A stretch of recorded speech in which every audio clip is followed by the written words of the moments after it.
Mr. President, I'm delighted to welcome you and Mrs. Trump to Buckingham Palace this evening, just 12 months after our first meeting at Windsor.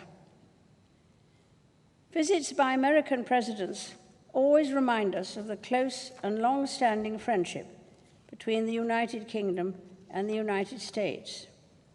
And I'm so glad that we have another opportunity to demonstrate the immense importance that both our countries attach to our relationship.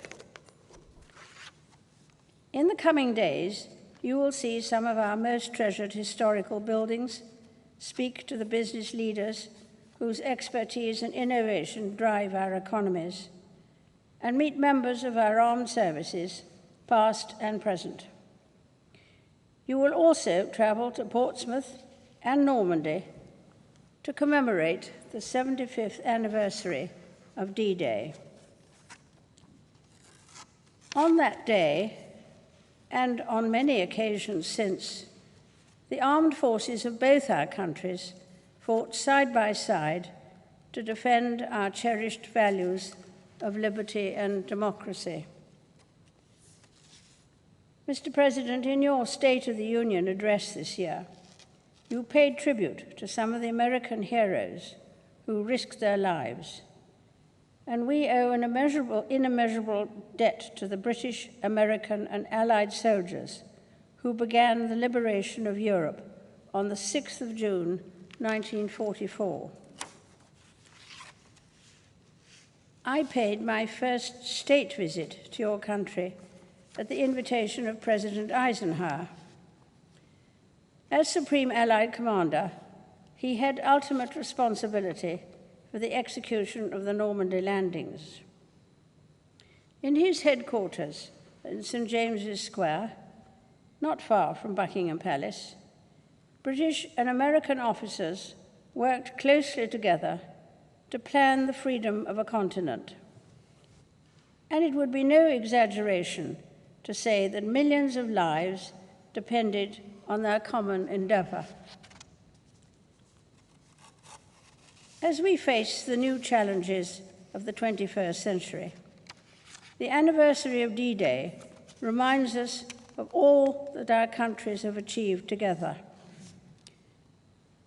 After the shared sacrifices of the Second World War, Britain and the United States worked with other allies to build an assembly of international institutions to ensure that the horrors of conflict would never be repeated.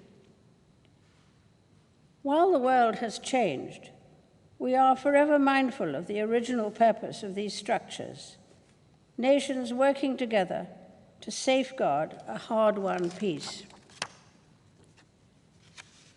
Of course, it is not only our security which unites us, but our strong cultural links and shared heritage.